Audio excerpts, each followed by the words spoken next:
Fractions, decimals, and percents. A fraction, decimal, and percentage are three different ways to represent proportions. So 3/4 is the same as saying 0.75, and that's also the same as saying 75%. So what we need to be able to do is change fractions into decimals. And it's really, really simple. We just simply divide the numerator, which is the number on top, by the denominator, which is the number on the bottom. So here I have an example. In this example, I have 3 divided by 4, and to change that to a decimal, I simply in my calculator go 3, hit the divide symbol, 4, and that gives me 0.75. So whenever you have a fraction, you're just going to divide the top number by the bottom number.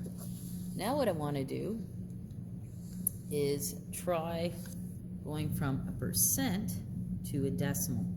So percentages look like this. Here's an example. So I have 25%, and all I do is I divide that by 100.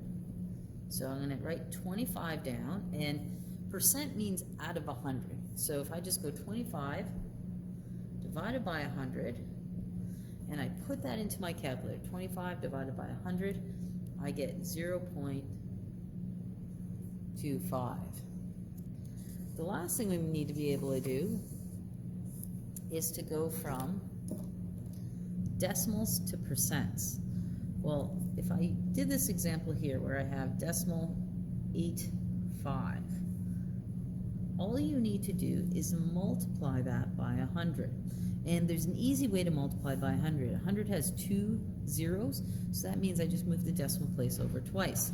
So I go 1, 2, and I get, so we got 0.85 times 100. That gives me 85%. You just move the decimal place over twice.